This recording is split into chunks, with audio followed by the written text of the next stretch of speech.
राधे राधे दोस्तों।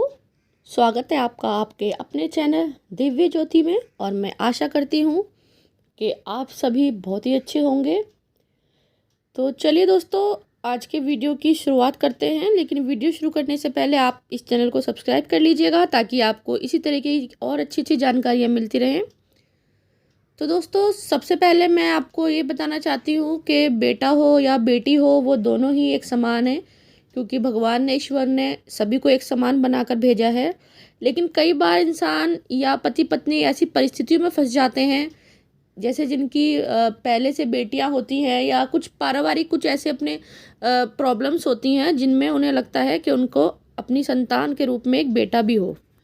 क्योंकि आजकल तो बेटा बेटी में कोई फ़र्क नहीं करता है, लेकिन फिर भी जिन लोगों को पुत्र की चाहत है, पुत्र प्राप्ति की कामना करते हैं, तो उनके लिए हम कुछ इस तरीके के लक्षण बता रहे हैं ताकि वो कोई भी गैर कानूनी अपराध ना करते हुए, किसी भी गैर कानूनी तरीके को ना देखते हुए, कुछ इस तरीके के लक्षण देखकर ही पता कर सकें कि हमारी जो अगली संतान है वो पुत्र होगा या पुत्री होगी। तो चलिए इसी के बारे में आज कुछ लक्षणों के बारे में जान लेते हैं, जिनसे हमें इस बारे में थोड़ी सी मदद मिलेगी। तो अपने पहले लक्षण के बारे में बात करते हैं। तो दोस्तों, जो पहला लक्षण है उसके बारे में मैं आपको बताती हूँ कि कई बार क्या होता है, कि कई बार नहीं, हमेशा ही होता है। ज़्यादातर जो महिलाएं हैं उनको जब वो गर्भ धारण करती हैं तो उनको हमेशा उनका जो उल्टी का समन रहता है, उल्टी करने का हर मतलब खाना खाते ही या किसी भी टाइम पर उनको हर टाइम ऐसा लगता है कि उनको वॉमिटिंग होने वाली है, उल्टी होने वाली है। लेकिन अगर आपको ये समस्या बहुत ज़्यादा होती है, बहुत ज़्यादा मतलब, क्योंकि शुरू के 2-3 महीने तक ही समस्या ज़्यादातर रहती है, उसके बाद धीरे धीरे कम होना शुरू हो जाती है। लेकिन अगर यही समस्या आपको 6, 7वें, 8वें महीने तक या डिलीवरी टाइम तक आपको रहती है, तो आप अंदाज़ा लगा सकते हैं कि आपकी जो होने वाली संतान है वो पुत्र के रूप में ही होगी। तो चलिए बात कर लेते हैं दूसरे लक्षण की। तो दोस्तों, जो गर्भावस्था के टाइम पर महिलाएं पेशाब जाती हैं, टॉयलेट जाती हैं, तो ये नेचुरली है कि जो उनके पेशाब का रंग होता है, टॉयलेट का कलर होता है, वो पहले से थोड़ा सा डार्क हो जाता है, थोड़े गाढ़े रंग का हो जाता है। लेकिन ये हमें खुद महसूस होता है कि पेशाब का रंग मतलब हल्का फुल्का जो गाढ़ा होता है, उससे तो हमें पता चलता है कि हाँ, हम प्रेग्नेंट हैं। लेकिन कई बार जो होता है, हमारे पेशाब का रंग जो होता है वो बहुत ज़्यादा डार्क होता है, कि गहरा रंग होता है। तो अगर आपके साथ भी इस तरीके की आप देख रहे हैं कि इस तरीके के लक्षण आपको हैं, तो आप अंदाज़ा लगा सकते हैं कि आपके होने वाला पुत्र जो है वो लड़का ही होगा। और चलिए तीसरे लक्षण की तरफ अपना ध्यान लेके चलते हैं।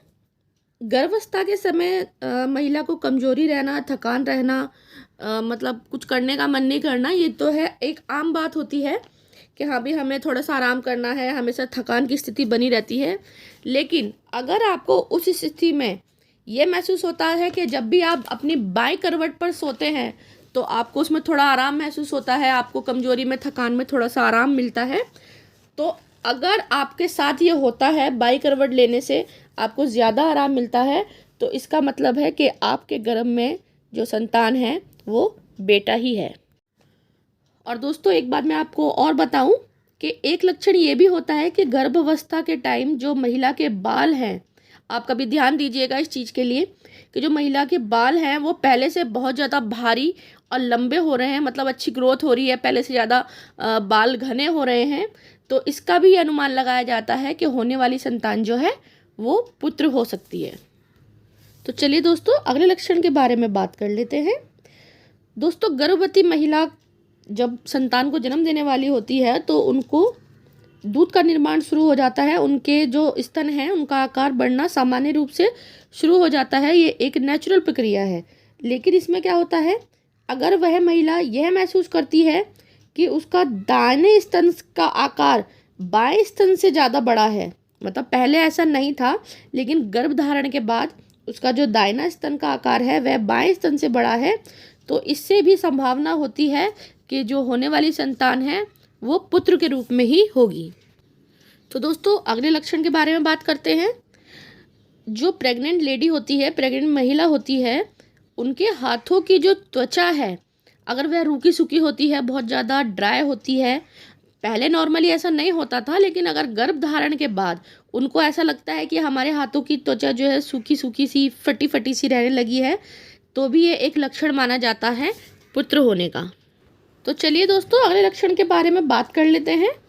दोस्तों, जो गर्भवती महिलाएं होती हैं और गर्भ अवस्था के दौरान अगर उनका खट्टा खाने का मन करता है, नमकीन चीज़ें खाने का मन करता है, मतलब पहले नॉर्मली ऐसा नहीं था, लेकिन अगर गर्भ धारण के बाद उनका इस तरीके का मन करता है, तो वह महिलाएं ज़्यादातर बेटों को ही जन्म देती हैं। वैसे इस बात का कोई पुख्ता सबूत नहीं है कि इस तरीके का ज़्यादातर देखा गया है, इसलिए मैं इस बात को आपको बता रही हूँ। जो पहले की महिलाएं होती थी वो इस बारे में बताती थी कि अगर इस तरीके के लक्षण किसी महिला में देखे जाते हैं तो वह पुत्र को ही जन्म देती हैं। तो चलिए दोस्तों, इन सभी जानकारियों के साथ आपसे लेते हैं विदा। आशा करती हूँ आपको आज की वीडियो पसंद आई होगी, और आप मेरे चैनल को प्लीज़ सब्सक्राइब कीजिए ताकि आपको इस तरीके की अच्छी अच्छी जानकारियाँ मिलती रहे। और मैं भगवान से दुआ करती हूँ, आशा करती हूँ कि आप जिस चीज़ की प्राप्ति चाहते हैं आप पुत्र संतान के रूप में प्राप्त करें और आपके घर में भी एक प्यारा सा पुत्र जन्म ले। तो चलिए विदा लेते हैं आपसे। नमस्कार।